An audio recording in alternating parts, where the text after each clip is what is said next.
हो जाते हैं। वह आत्मा है, वह अपने स्वयं का असीम स्व, अचला बुद्धि, बुद्धि अचल हो जाती है, स्थिर और अचल। यही वह स्थिति है जो आपको, जिससे हम आध्यात्मिक उन्नति कहते हैं, मिलेगी। तो आध्यात्मिक उन्नति, कॉन्शियसनेस के हायर वर्जन पे कैसे आएंगे, अध्यात्म के हायर वर्जन पे कैसे जाना है। आध्यात्मिक विकास, आध्यात्मिक उन्नति जैसी कोई वस्तु वास्तव में है। और आध्यात्म की जो वस्तु है, अभी लाइट चली गई है तो मैं कोशिश करता हूँ कि लाइट दूसरे फ़ोन से इसको सुनूं। 1 मिनट थोड़ा विराम लूँगा। तो शंकराचार्य में क्या बोल रहे हैं, गीता की समस्त शिक्षाओं में आपको आध्यात्मिक विकास पर बल मिलेगा। सामान्य कर्मकांडों में आध्यात्मिक विकास के विचार पर कभी बल नहीं दिया जाता। हम किसी पुरोहित को 5 रुपये देते हैं, वह कुछ किराया करता है, हम संतुष्ट हो जाते हैं, लेकिन हम तो वहीं रह गए ना। 80 वर्ष की आयु में भी वही मन बना रहता है, कोई परिवर्तन नहीं। लेकिन अध्यात्म के विज्ञान में, जो कि गीता है, आध्यात्मिक विकास पर बल है। क्या आप आध्यात्मिक रूप से विकसित हो रहे हैं? क्या आप आध्यात्मिक दृष्टि से शक्तिशाली होते जा रहे हैं? तो शक्तिशाली बनने आध्यात्मिक रूप से। क्या आप अधिक शांत हैं? क्या आप अधिक करुणा में हैं? यह असीम आत्मा आपके कार्य और जीवन में प्रकट हो रही है। यह सब आध्यात्मिक विकास है। बिना आध्यात्मिक विकास के धर्म केवल स्थायी ईश्वर के प्रति एक धर्मचर्या रह जाता है, धर्मचर्चा।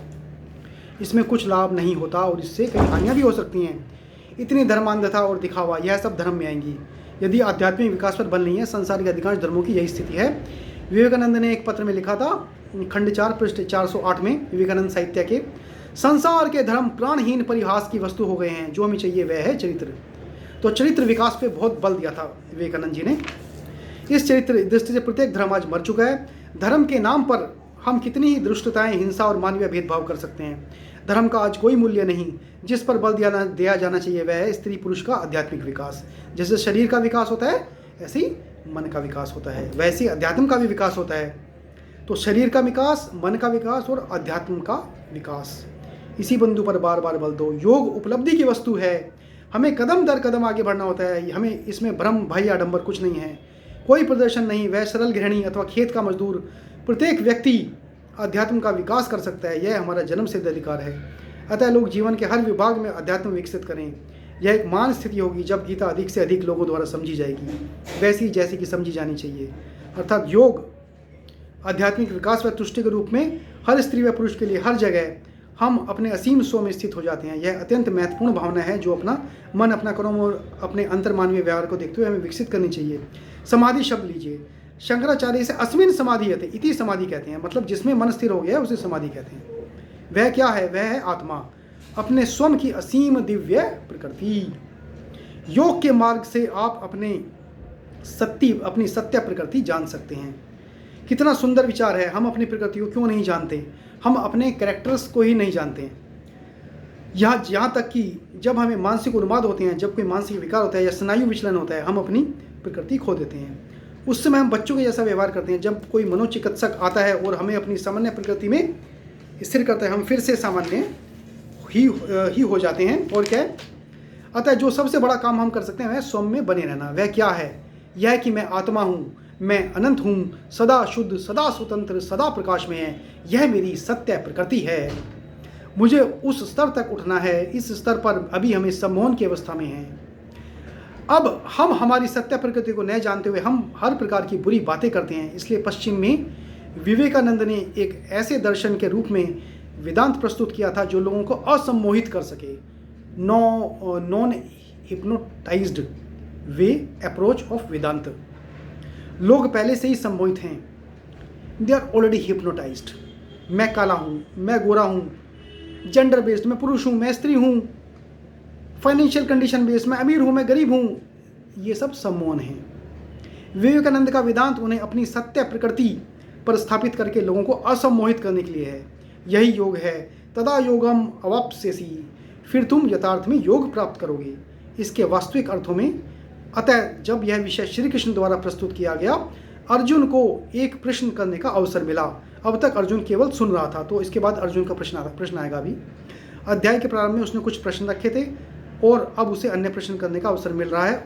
और वह प्रश्न हम सबकी ओर से, जैसे कि आप पाएंगे अगले श्लोक में, हम भी वह विषय जानना चाहते हैं जो अर्जुन श्री कृष्ण के समक्ष रख रहा है। अर्जुन उवाच। तो अभी अंतिम भाग श्लोक 54 से 72 तक इसी विषय से संबंधित है, जो कि पूर्ण स्थिरता, शक्ति और असीम करुणा की स्थिति है।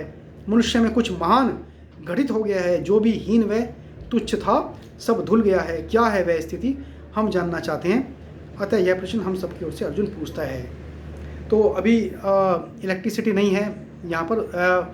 इंटरनेट के जो साधक का कनेक्शन डिस्कनेक्ट हो गया है यूट्यूब से और गूगल मीट से, उनसे क्षमा प्रार्थी हम।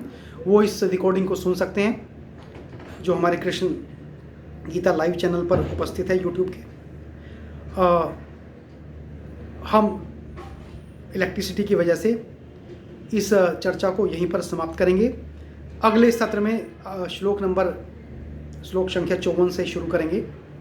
तो आइए एक भजन के साथ आज का सत्र और कुछ कृष्ण भजन के साथ, कृष्ण की महिमा के साथ आज के सत्र का समापन करते हैं। चलिए, ओम हरे कृष्णा कृष्ण कृष्ण हरे हरे, हरे राम राम राम हरे हरे। हरे कृष्ण कृष्ण कृष्ण हरे हरे, हरे राम राम राम हरे हरे। हरे कृष्णा कृष्ण कृष्ण हरे हरे, हरे राम राम राम हरे हरे। हरे कृष्ण कृष्ण हरे हरे, हरे राम राम राम हरे हरे। हरे कृष्णा कृष्ण हरे हरे, हरे राम राम राम हरे हरे। आप जुड़े रहिए कृष्ण भक्ति चैनल से। आगे से इस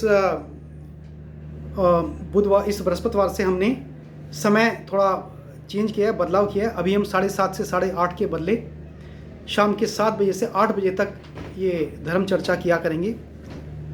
और बाकी सब रेफरेंसेस भगवत गीता से और श्रीमद् भागवत महापुराण से भी रेफरेंसेस लेंगे।